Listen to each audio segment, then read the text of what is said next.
Muito bom dia, muito boa tarde, muito boa noite. Eu não sei que horas que você vai assistir esse episódio, não sei se você está ao vivo aqui conosco, ou se você vai assistir depois no YouTube, no Apple Podcast, no Spotify, enfim, de qualquer maneira, é um prazer ter você aqui conosco.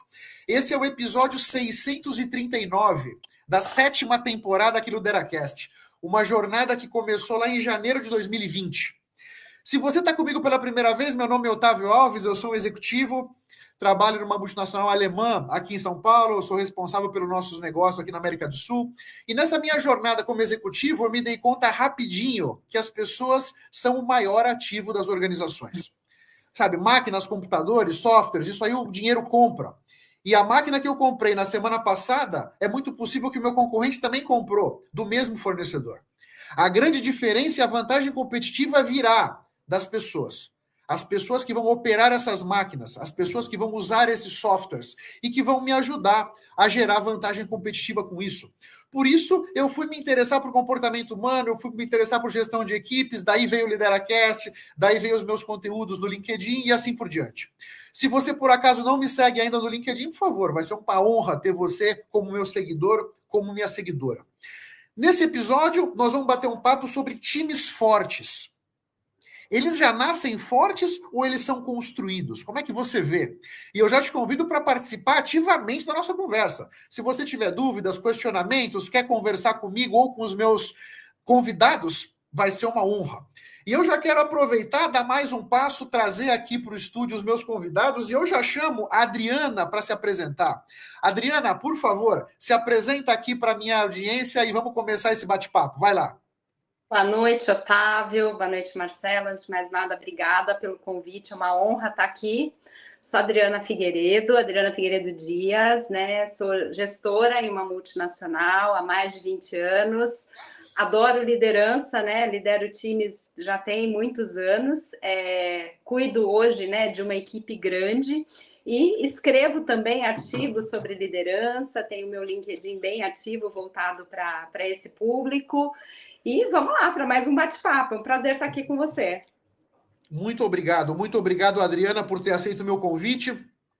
Marcelo, meu caro, se apresenta aqui para a nossa audiência, faz favor, vai lá. Salve, boa noite aí, boa tarde, bom dia, Adriana e Otávio.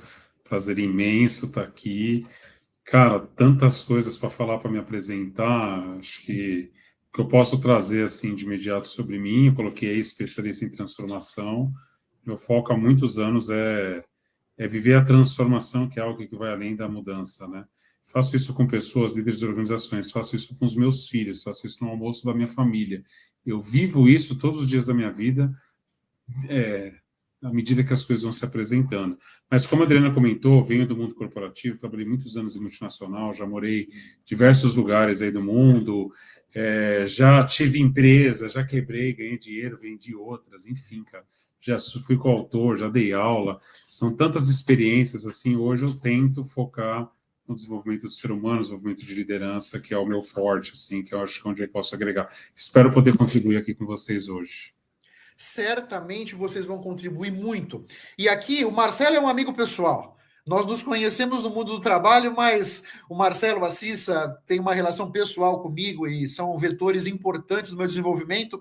A Adriana teve a honra de ser minha cliente por algumas sessões na minha mentoria de soft skills. E vamos começar esse bate-papo, Adriana. Eu já quero começar essa conversa, te chamando aqui para o palco para a gente falar o seguinte, né? Times fortes são resultado do talento individual ou você vê que isso é mais uma construção intencional da liderança? Como é que você enxerga isso? Vamos lá, Otávio. Bom, talento, sem dúvida nenhuma, é o ponto de partida, né? Mas performance sustentável vem de contexto, clareza, confiança e alinhamento. Então, nesse ponto, eu acho que os dois se juntam, mas sem dúvida nenhuma, a construção intencional ela é fundamental. Então, quando você realmente tem essa sensibilidade de poder juntar o talento, né, e a intenção de fazer com que esses talentos se complementem, é onde você tem aí um sucesso ao construir um time. Muito legal.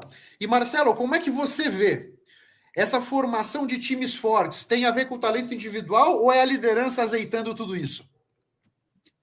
Cara, difícil uma resposta direta, né? Mas eu gosto de trazer metáforas, né? Eu estava aqui pensando, enquanto a Adriana respondia, me lembrei, por exemplo, de seleções do Brasil que tinha times incríveis e não conseguia ganhar um jogo, né? Então não basta ter jogadores bons jogados lá, né? Colocados lá sem uma liderança, sem um técnico, sem um movimento antes, azeitando tudo isso. Ao mesmo tempo, cara, fundamental você ter pessoas ali que elas são diferenciais mesmo, elas potencializam, inclusive, o grupo, a própria equipe. Então, eu acredito muito na construção. Acho que tudo que vem só de talento, se você não lapidar, não trabalhar, talvez aquilo nunca nem seja utilizado. Eu acredito muito na construção, curto, médio e longo prazo. E o líder, cara, putz, é quase que perguntar para mim qual que é a importância da mãe na vida de um bebê. Porra, sem o líder, sem a mãe não tem bebê, sem o líder não tem equipe, não... Enfim, minha opinião aqui de uma forma resumida. Eu vejo que, para complementar o que comentou o Adriano, que comentou o Marcelo, né? O talento é importante, não imprescindível. Né? Eu posso ter um time forte que ninguém é particularmente talentoso. Né? Se nós pudéssemos medir a inteligência das pessoas numa escala de 0 a 10, eu posso contratar uma pessoa 9,5. Pessoa inteligentíssima, extremamente capaz, extremamente preparada. E essa pessoa querer me dar só 4,5. Porque ela não está engajada, não está comprometida, não está com o coração na tarefa. Então, a grande questão é de que maneira a colaboração e a cooperação vão azeitar esses membros do time. Né? E como a empresa e essa liderança vai conseguir organizar os meios para que as pessoas queiram dar o seu melhor. Esse é o grande ponto. Né? A gente não tira o melhor das pessoas. As pessoas é que têm que querer nos dar o melhor que ela tem. Esse é o grande ponto. Me parece que só assim nós vamos ter times fortes, né? Times que vão realmente ter uma alta performance duradoura no tempo, né? Como comentou a Adriana, a alta performance no tempo é um grande desafio. E me parece que isso passa por as pessoas quererem estar ali, né? Quererem, de fato, contribuir e colaborar, né? Dando mais um passo aqui, Marcelo, eu trago você agora para essa conversa, né? Nesse papel do líder na construção desses times, como é que você vê qual é a principal responsabilidade dele ou dela na construção dessa equipe? Cara, principal é assim, primeiro, ele acho que eu vou tentar não ser prolixo, né? Mas se ele não atrapalhar, já é um grande fator, que é o que eu vejo muito no dia a dia das organizações, né? O fator principal é ele saber, ele está no comando, ele precisa estar sentado na cadeira dele. Ele não pode estar descendo para a operação, não pode estar perdido, ele tem que saber exatamente onde ele está, para onde ele está indo, conhecer muito bem a equipe. Então, para mim, o fator principal é ele estar no comando. É simples estar nesse lugar? Não, não é simples, mas é possível, não precisa ser simples, só precisa ser possível, né? Então, existem diversas competências que um líder precisa ter. Mas dentro desse ser e fazer que a gente tem conversado tanto, Otávio, para mim o principal ponto é quando o líder sabe o que está fazendo, ele está sentado na cadeira dele, o resto é um detalhe, o resto é uma consequência, é uma questão de tempo, assim. Se eu pudesse resumir, assim, qual que é o principal ponto, estaria esse, assim. Legal. E você, Adriana, como é que você vê essa liderança? Qual é a principal responsabilidade que esse ou essa líder tem na construção de um time forte? Bom, primeiro eu acho assim que penso, né, que saber lidar com a diversidade desse time. Então, entender realmente assim, até saber lidar com as pessoas que são muito diferentes, né, desse líder, né, que eu acho que é a grande pegadinha, né? E não querer fazer ninguém dar certo, né? Não colocar muito, não querer fazer o hands-on dele em cima desse time. Então, é deixar fluir, né? Eu acho que isso que o Marcelo falou é fundamental. Primeiro, ele tomar posse da cadeira, né? É realmente ocupar o lugar dele, né? E saber lidar com essa diversidade, porque o time é diverso por si só, né? E não querer fazer com que o time dê certo pelas mãos dele. Então, são fatores aí super importantes, né, no momento aí da atuação dessa liderança. Legal, muito bom. Eu vejo que um dos pontos principais da liderança nesse jogo todo é ter a capacidade e o interesse de formar as pessoas, preparar as pessoas, fazer com que as pessoas se sintam pertencentes. É só no pertencimento que eu vou estar disposto a dar o meu melhor. É só no pertencimento que eu vou estar disposto a caminhar uma milha a mais. que isso é necessário para formar esses times de alta performance, né? E me parece que esse formar as pessoas passa muito pela minha habilidade de me conectar, pela minha habilidade de tocar as pessoas, né? É na empatia, é na construção de um grupo é que a gente vai conseguir chegar lá, né? E como é que vocês, aí, Marcelo, Adriana, quem quiser comentar primeiro, o que não é responsabilidade dessa liderança na visão de vocês? Vai lá, Adriana. Ai, acho que talvez eu tenha queimado um pouco, né? Porque eu respondi aí a uma coisa que me veio muito à cabeça, que é a responsabilidade de querer fazer dar certo. Então, assim, se não der, né? Se ele ofereceu todas as ferramentas, né, para essa pessoa, se realmente assim tem uma capacidade, né, um local adequado, tem um ambiente adequado para se trabalhar, não é responsabilidade dele. Se não deu certo. Eu acho que é o que você traz também, Otávio. A pessoa querer dar é muito mais eficaz do que o líder querer extrair a qualquer custo. Então, eu acredito que seja muito, muito isso. O não dar certo também é algo que acontece e ok, se o líder já ofereceu tudo que ele tinha para oferecer. E você, Marcelo, como é que você vê? O que não é responsabilidade do líder nessa formação de um time forte? Cara, eu vou ser provocativo aqui, pelo menos na minha forma de ver, tá, Otávio? Eu tenho visto, dentro das minhas mentorias também que eu conduzo, inclusive hoje eu estava conduzindo uma que eu falei sobre isso, cara. Tem uma coisa que eu acho que não é papel do líder, que é resolver problemas. Eu não acho que o líder foi feito para resolver problemas. Para isso ele tem uma equipe, para isso existem papéis e responsabilidades, para isso ele vai desenvolver sua equipe.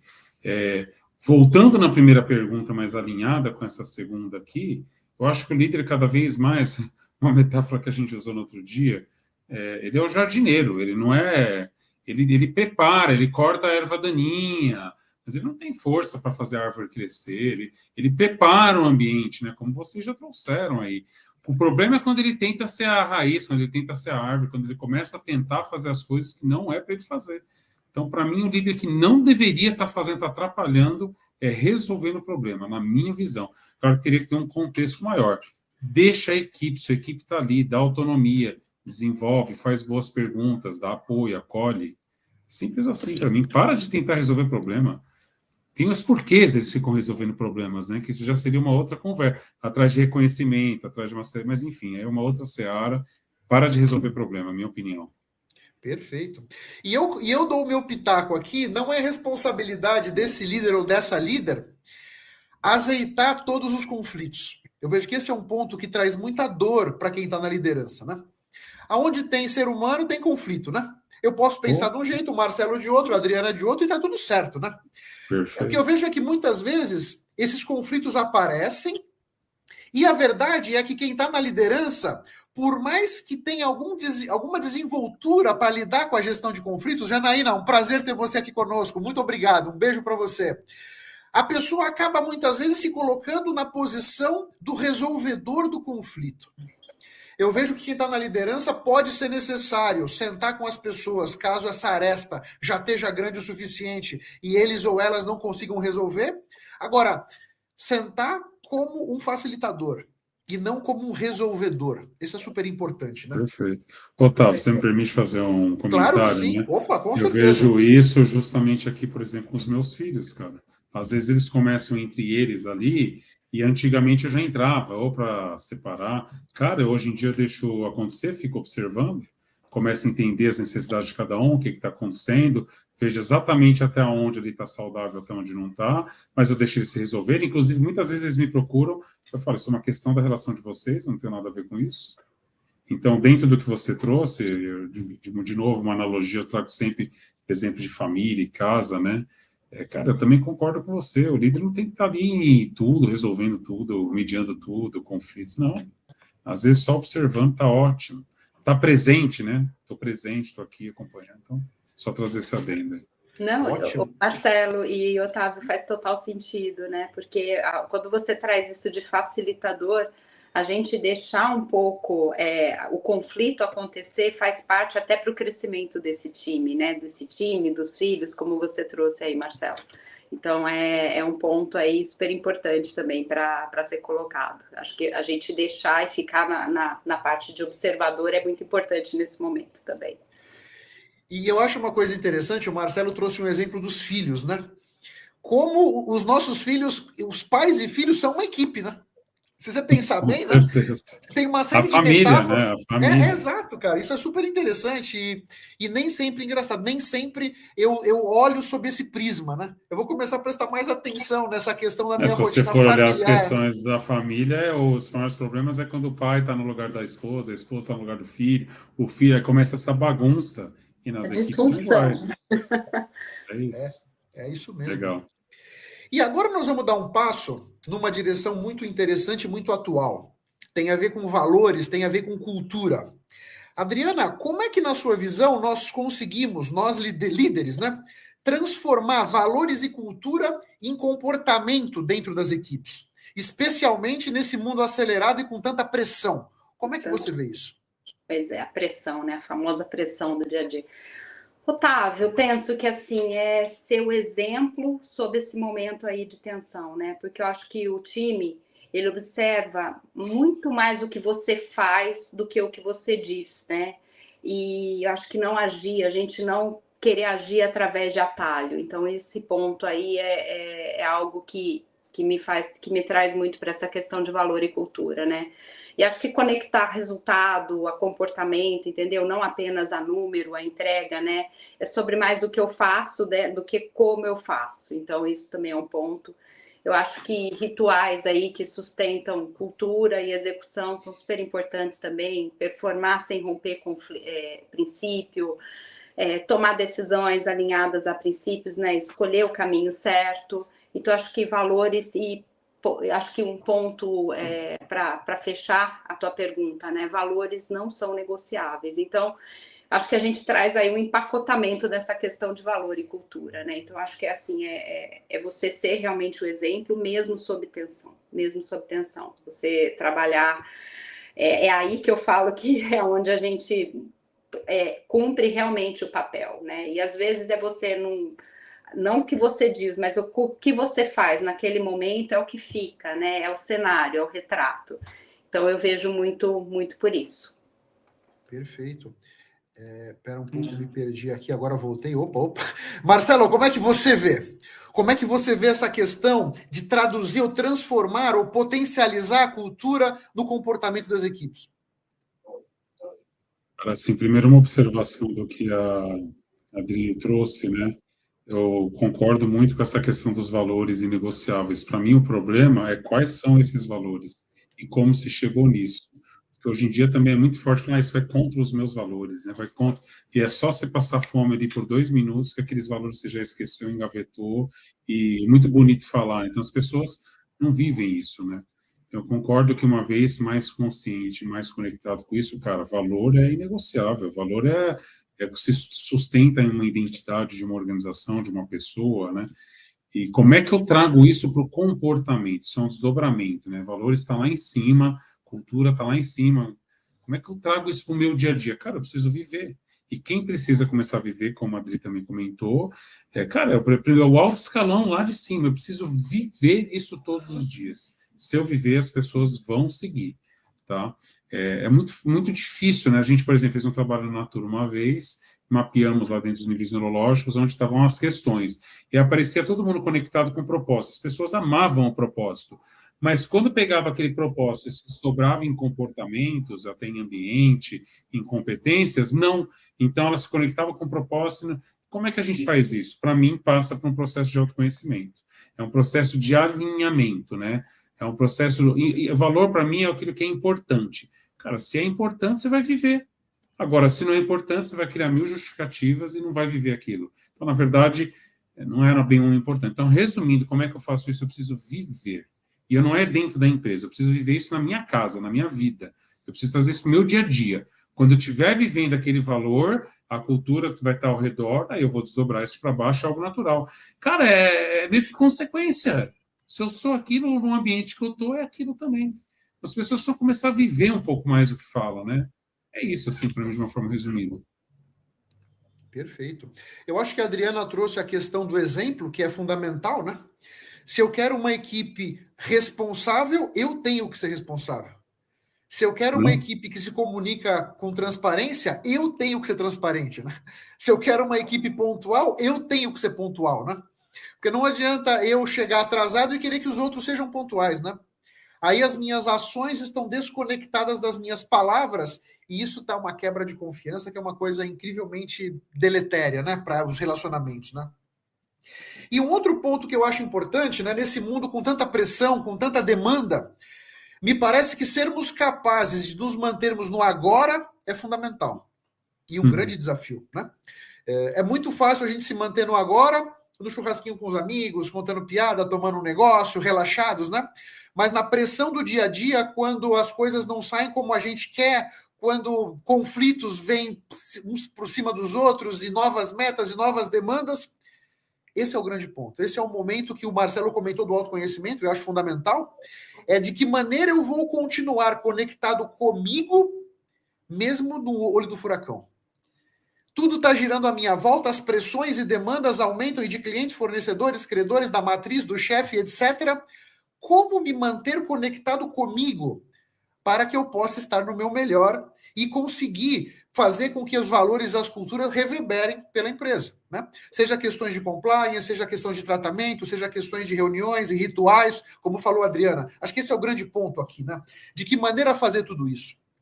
E nesse momento, você que está conosco no YouTube, no Facebook, no LinkedIn, está gostando desse papo? Pega o link dessa live e manda para os seus colegas, amigos, familiares, traga mais gente para aqui conversar conosco e enriquecer esse bate-papo que está só começando. Aqui, Marcelo, eu quero continuar esse papo contigo com uma questão que tem muita discordância no mercado. O que é melhor? Contratar um talento pronto ou desenvolver as pessoas internamente? Como é que você enxerga isso? Cara, acho que, para mim, indiferente de qual é a opção, o mais importante é você saber o porquê que você está fazendo aquilo.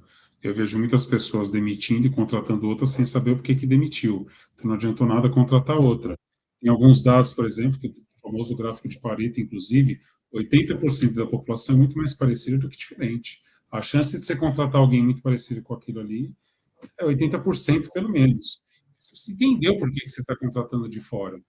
Para mim é super plausível, inclusive não perca tempo. Você não tem aquele recurso interno, vai ter uma conta para ser feita. Você tem uma estratégia, tem algo para ser implementado, tem uma agenda, aquilo precisa acontecer, tem prazo. As pessoas que estão dentro estão prontas, vai dar conta? Não, então vai ter que ir de fora. Às vezes pode ser uma contratação CLT, pode ser um PJ, como pode ser uma consultoria.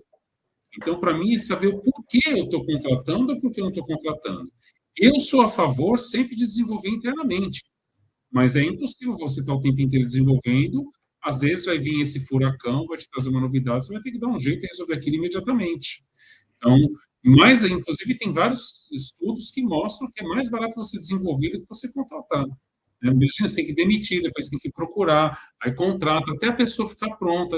Cara, é um movimento gigantesco. Aqui mesmo é Minata, que sacrifício que às vezes a gente tem de pegar uma pessoa e conseguir levar até a outra, onde a outra já estava. Então, assim, tem uma série de análises para fazer. Tem que ver se o problema não é o papel. Às vezes não é a pessoa, às vezes o problema está no papel, às vezes está faltando clareza, às vezes o problema é o líder. Mas, enfim, uma vez que se decidiu ali que tem que contratar ou desenvolver alguém, eu sou sempre a favor do desenvolvimento.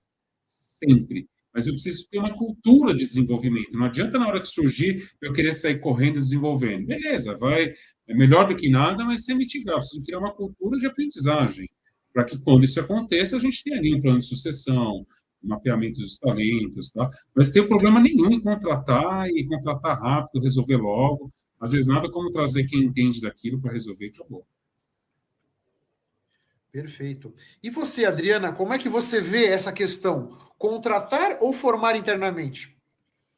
Olha, concordo bastante com o Marcelo, né? E acho que tem as duas questões. Antes é saber exatamente por que, né, que você está fazendo aquilo e a busca mais inteligente e funcional naquele momento. Mas eu vou abrir um parêntese aqui que eu gosto muito da questão do desenvolvimento interno, né? E ele começa a partir do momento que você tem um time, né? Então esse time ele não está ali só para ser formado por você, mas o que ele está formando também, já que ele cuida da carreira dele, né? Acho que é muito importante, a partir do momento que eu estou em algum lugar, eu também pensar um pouquinho, né? Peraí, o que eu quero da minha carreira, mas se eu me movo, quem eu estou preparando, né? Eu estou sendo espelho para quem? Então, eu gosto muito dessa questão de fazer... internamente a gente poder treinar, né, e desenvolver essas pessoas, né? Eu particularmente tenho aí uma experiência com times que foram criados internamente a partir de um papel, né? Então, assim, a gente realmente trabalhou com bastante recursos, né, para poder desenvolver e internamente montamos times. Mas eu acredito muito que você, a partir do momento que você está naquela posição, você também ajudar essa pessoa a olhar para quem pode ocupar o lugar dela, né? Então, isso cria uma cultura de aprendizagem, como o Marcelo trouxe. Eu concordo com o Marcelo e com a Adriana, e eu sempre vejo que formar talentos internamente, preparar as pessoas para progredirem na carreira e ajudar em a organização é sempre uma boa estratégia, né? Primeiro, é mais barato, né? É mais barato formar do que contratar, né? Isso é claro, né? Eu particularmente, Otávio, já contratei muitas pessoas e eu acho extremamente desafiador. Porque quando as pessoas estão ali para serem contratadas, elas estão mostrando aquela face que elas querem vender, né? E eu não tenho essa facilidade que outros têm de perceber as nuances ali, se a pessoa está tentando dar um balão ou não está. Esse não é meu ponto forte. Então, quando eu formo internamente, eu já conheço aquela pessoa, a gente vai trabalhando junto, nós vamos no dia a dia conhecendo esses hábitos e comportamentos, né? Como é que essa pessoa de fato reage sob pressão, né? Exceto quando tem um gap de competência muito grande, né?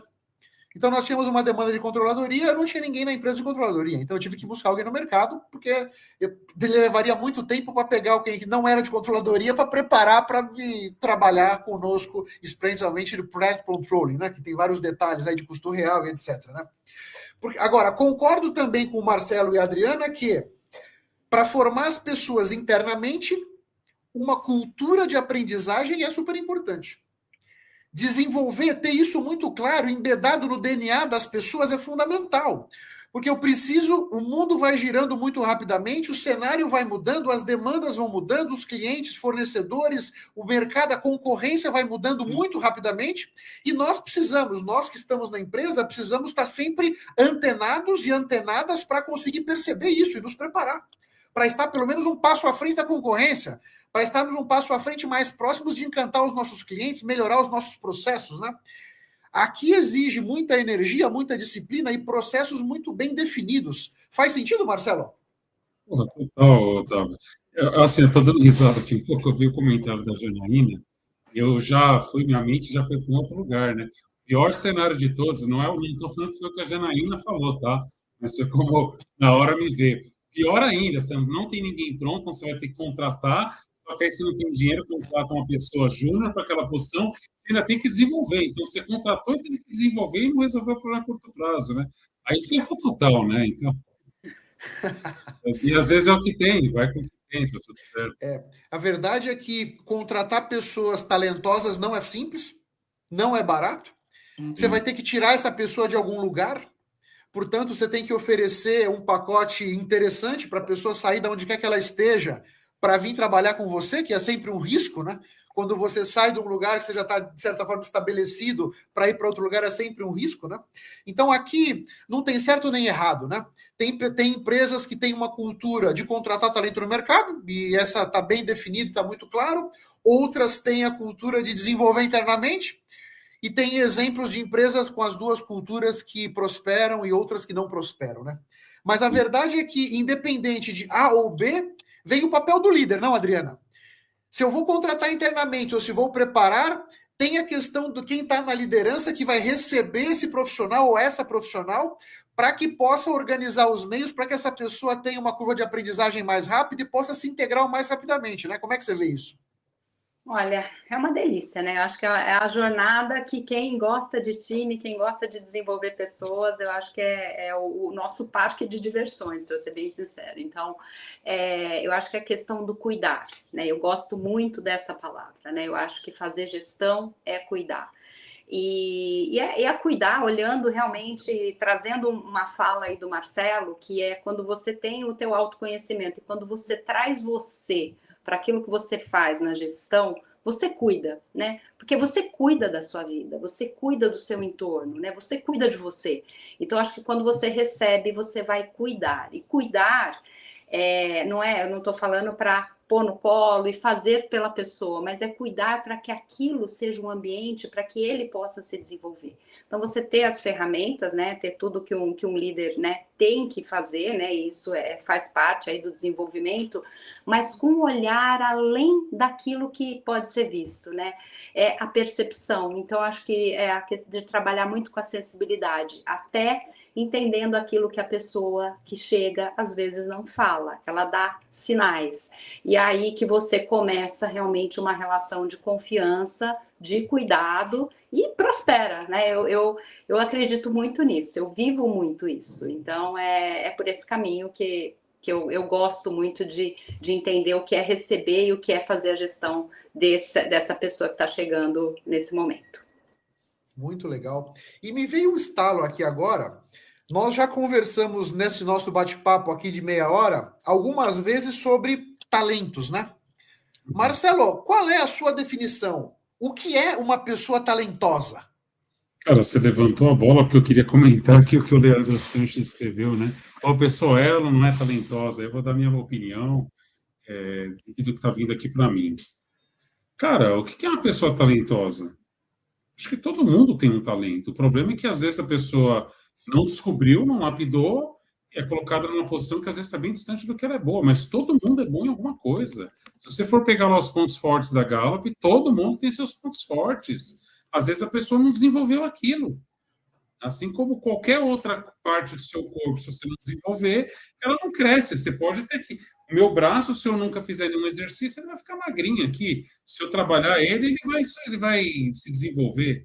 Então, para mim, o problema não é. Eu, particularmente, eu tenho um cuidado com essa palavra de talento. Tá? Os primadonnas, né? Cara, todo mundo é talentoso desde que você saiba colocar a pessoa no lugar certo. E desde que você ajude a pessoa a descobrir qual que é o talento dela. Quando você está falando de liderança para cima, a maioria, tudo bem, já fez estudo, acredito que se conheça um pouco, mas a grande maioria da população não faz a mínima ideia do que é bom, entende? Então, para mim, todo mundo é talentoso. Todo mundo. Só ainda não se descobriu no quê, e aí precisa fazer um trabalho de autoconhecimento, de desenvolvimento, e, cara, e aí, para mim, entra a habilidade do líder. Quantos líderes, eu sei que você é um admirador de futebol, Otávio, não sei se a Adriana também, mas enfim, de esportes, né? Cara, quantas vezes você vê aquele técnico pegando aquele jogador, tirando da ponta esquerda, levando para o meio, o cara se descobre, dispara, cara, ele só estava na posição errada. Então, eu tomo um cuidado com esse negócio de talento. Para mim é delicado. Eu entendo, é importante, tem as pessoas diferentes, tem aquelas pessoas, mas com cuidado, assim, é minha sugestão aqui, minha opinião. E você, Adriana, como é que você enxerga, como é que você definiria uma pessoa talentosa? Olha, eu vou com o Marcelo, sem dúvida nenhuma, tenho cuidado com essa palavra. Todo mundo tem sim um talento, e isso eu trago vou fazer aí uma analogia, né? A famosa diversidade, né? Então você recebe as pessoas, ou você chega para fazer a gestão de um time, e você tem vários talentos, né? Só que às vezes as pessoas não se descobriram porque faltou exatamente aquela pitadinha, aquele tempero, né? Que faltava para ela realmente sobressair. Então é aquele de novo, eu volto, né? O olhar do líder, ele vai entender qual é o talento. O Marcelo trouxe aí a questão do futebol, sem dúvida nenhuma. Não sou muito conhecedora de futebol, Marcelo, mas amo esportes.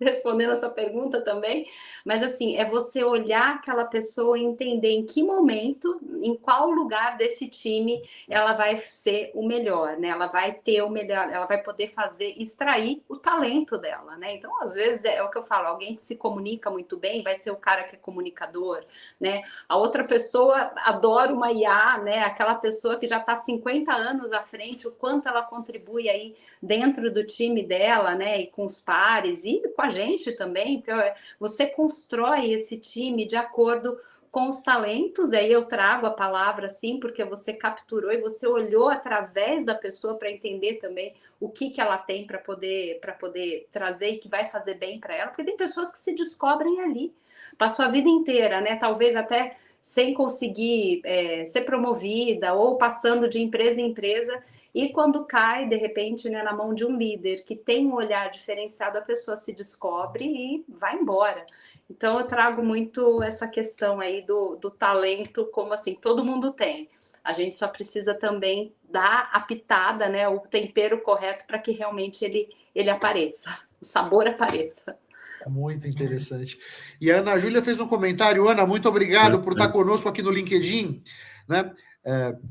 Todo mundo é um gênio, mas se você julgar um peixe pela sua capacidade de subir em uma árvore, ele viverá toda a vida acreditando que é um estúpido, né? É a grande verdade essa aí, Ana. E aqui eu trago um ponto do autoconhecimento que eu acho muito importante, né?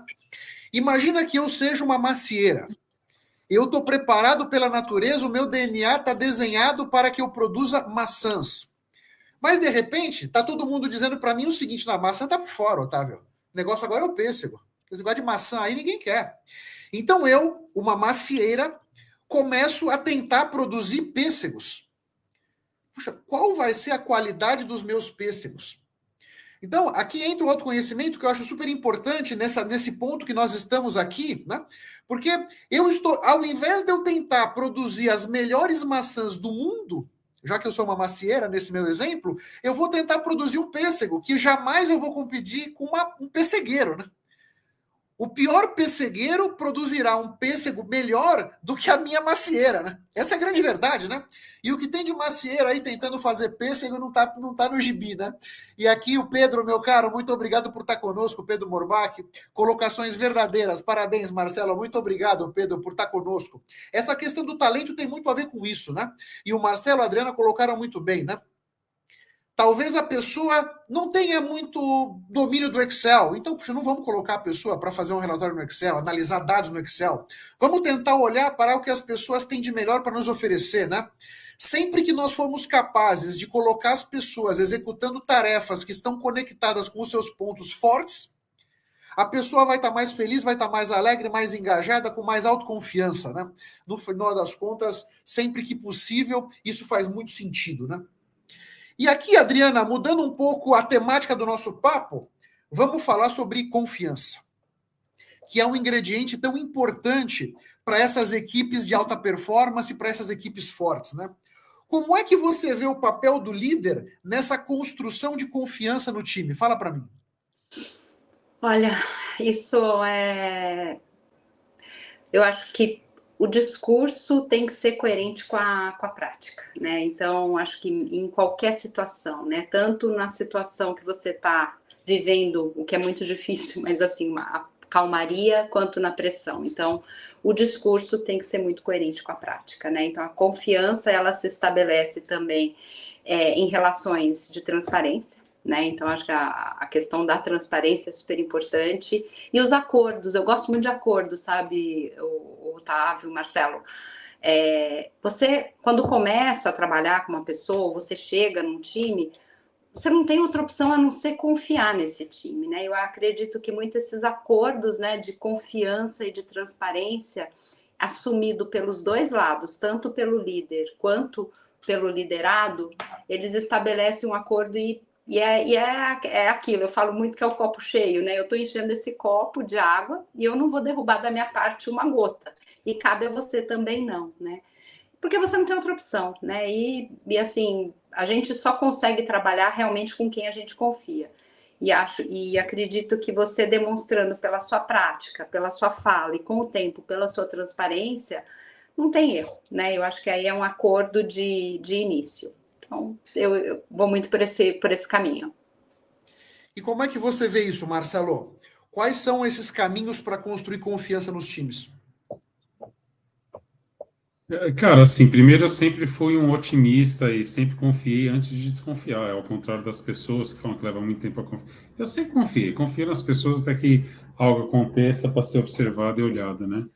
E eu também acredito, dentro dos estudos que eu faço, né, eu acho que a confiança é algo natural do ser humano. Quando eu falo natural, é que sem esforço isso deveria estar acontecendo. Assim como eu nunca vi um mamífero recusar um leite de uma mãe ou de um pai, ou, né, ou o próprio filho quando nasce. O problema é o que vem com a sociedade, a gente vai perdendo a confiança, né? Agora sim, Otávio, para responder assim, a Illuminata tem um método, que é o SHR, que é do ser humano o resultado. Por que é do ser humano? Porque tudo começa no ser humano. E são 7 níveis. O ser humano, o segundo nível é confiança, e o terceiro é confiança, segurança psicológica, o terceiro é comunicação. Cara, da onde que a gente ensina dentro das organizações, que é o que eu acredito? A confiança não começa no papel, ela não começa entre os papéis, ou não começa na organização. A confiança está nas pessoas, no ser humano. À minha frente existe um ser humano com infinitas possibilidades, que por um acaso tem um papel dentro de uma organização. A confiança não vai ser gerada no nível do papel, ela vai ser gerada no nível do ser humano. Se fosse no nível do papel, bastava um líder sair, chegar o outro, ele já chegava no mesmo nível. Não é assim que funciona. Então, por enquanto a gente não conseguir tirar esse chapéu e não observar para o outro que na minha frente tem um ser humano, e isso para mim passa pela liderança humanizada, não é abraçar, não é acolher, coitado, não é não dar feedback, não ser filho. Não. Liderança humanizada para mim é lembrar que na minha frente tem um ser humano, que ele tem problema, ele tem família, ele tem crises, ele tem um monte de questão assim como eu. E ainda assim tem compromissos com a empresa, está sendo pago, tem um acordo. Então, a confiança, para mim, ela começa entre as pessoas, ela começa no ser humano. Como é que você faz isso? Ela tem diversas formas. Eu não vou dizer aqui, porque eu teria que esticar um pouco mais, né? Mas, para mim, é basicamente o segredo. Perfeito, pessoal. Muito bom mesmo. Aqui a Janaína está trazendo uma contribuição. A confiança precisa ser uma via de mão dupla, para que o time fique integrado e vestir a camisa do propósito. Perfeito, Janaína. Eu concordo que é uma via de mão dupla. E eu traria aqui um primeiro ponto, que é demonstrar as nossas vulnerabilidades.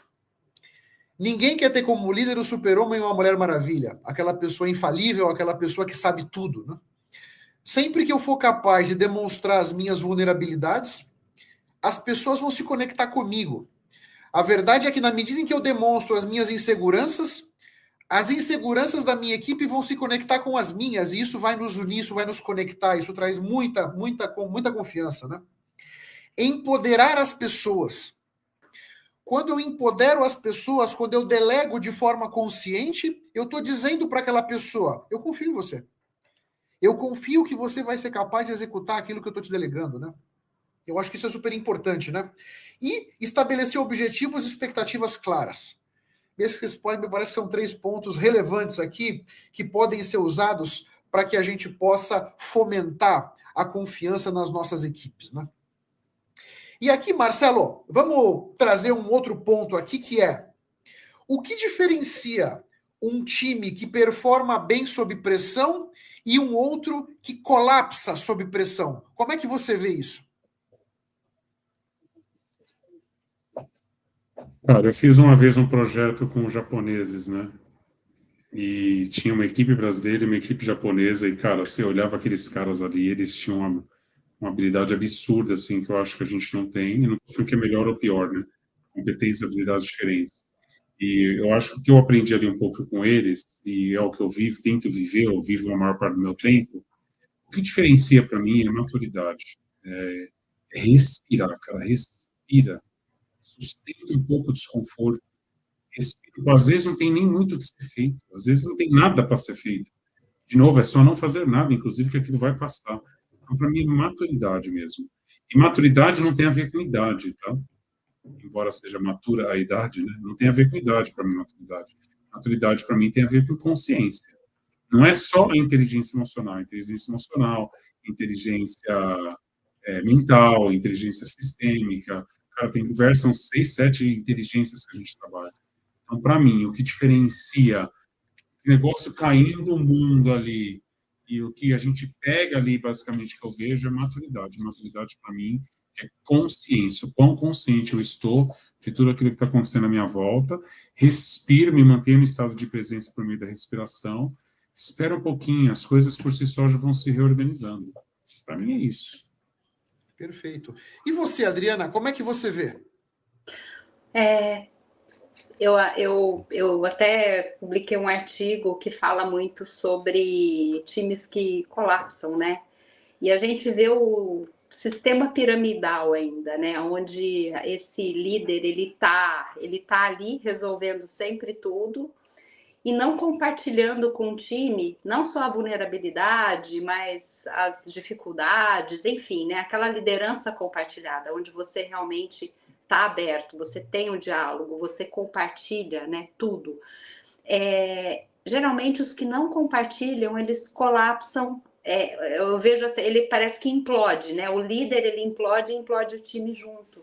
Então eu acho que a falta de compartilhamento mesmo da liderança, né? Aquela liderança em rede, né? Onde você tem um líder, mas hora ou outra aquilo, o equilíbrio ele vai mudando. Então assim, essa habilidade do líder, eu acho que traz isso que o Marcelo falou, né? A questão do enquanto ele respira, alguém está segurando esse rojão de alguma maneira, né? E você treina as habilidades, você treina muito a habilidade do time para que isso possa acontecer, porque na hora que você lidera, você também treina alguém para liderar no momento que você não tá, e você não pode colapsar. Então, assim, aquela hora que você está respirando, alguém, esse equilíbrio, ele está transitando dentro da equipe. Então, eu vejo muito isso. Geralmente, assim, colapsam os times onde a liderança ela não tem essa responsabilidade compartilhada.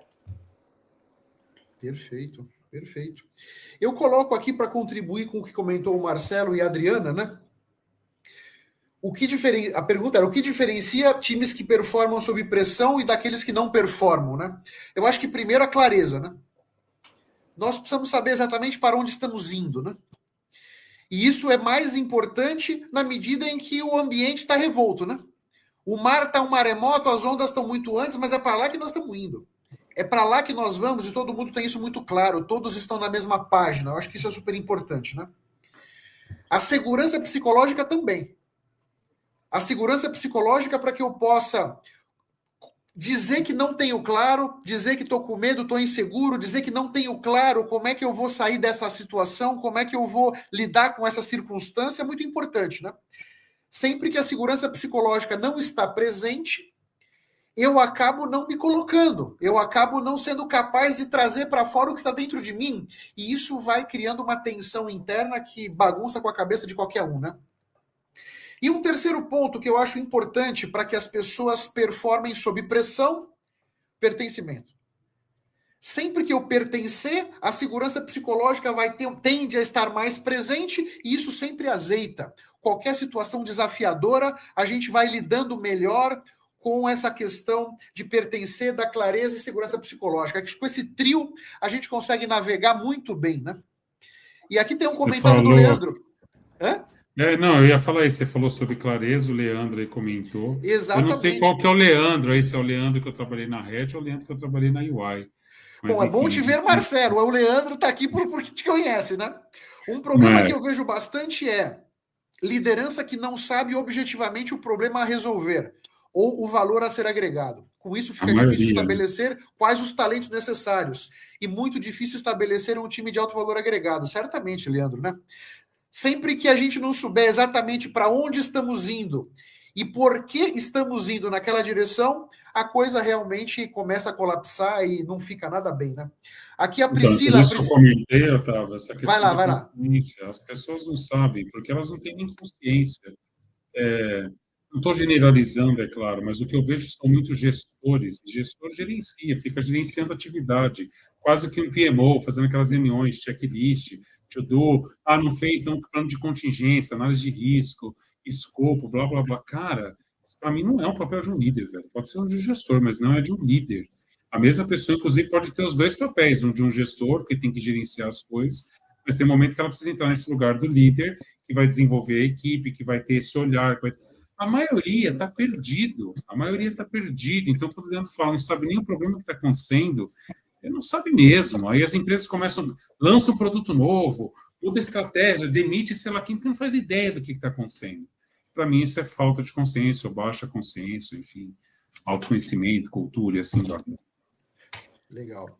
A Priscila que está aqui conosco, Priscila, muito obrigado pela presença. Times coesos e alinhados estão mais preparados para enfrentar cenários de pressão. Perfeito, concordo, Priscila. Realmente, você tem toda a razão. E o Leandro te conhece da Nest Young, tá? Tá aqui o Agenor, que está com a gente. Agenor Carvalho, meu caro, um grande abraço para você. Uma equipe com maturidade é aquela que vai além de simplesmente cumprir tarefas. Perfeito. Perfeito, é isso mesmo. A maturidade, como falou o Marcelo, eu acho que ele falou muito bem, né? Tem mais a ver com o nível de consciência que com a idade, né? Esse é um grande ponto relevante aqui. Agenor, às vezes meus filhos são mais maduros do que eu em algumas questões, tá? É isso mesmo, cara, é isso mesmo. Meus caros, comer doce, meus filhos têm mais maturidade do que eu. Eles não comem, eu como. Nem me fala de comer doce, cara, nem me fala de comer doce. Meus caros, olha só, estamos chegando aqui no final do nosso bate-papo. Eu quero agradecer novamente ao Marcelo e à Adriana por terem aceito o meu convite. Acho que conseguimos ter uma conversa de altíssimo nível. Marcelo, por favor, traga aqui as suas considerações finais para a audiência, por favor. Cara, eu tenho trazido uma fala, assim, eu queria falar de novo a mesma coisa, né? Em todos os lugares, assim. Eu tenho visto, e eu vou pedir licença aqui se eu for um pouco extremista, minha intenção não é ser extrema, mas simplesmente deixar claro para a mente. A maioria das pessoas estão na sobrevivência, cara. A maioria das pessoas, você tem dados, inclusive, 70% do tempo da vida da pessoa, ela está na sobrevivência, ou seja, uma sobrevida. Não está vivendo, não está co-criando a sua realidade.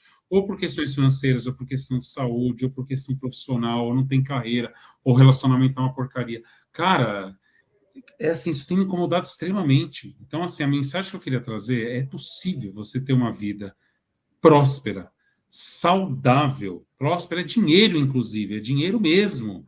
Saudável, ter uma saúde, até para você ter uma velhice legal, sabe? E também é possível você viver isso agora.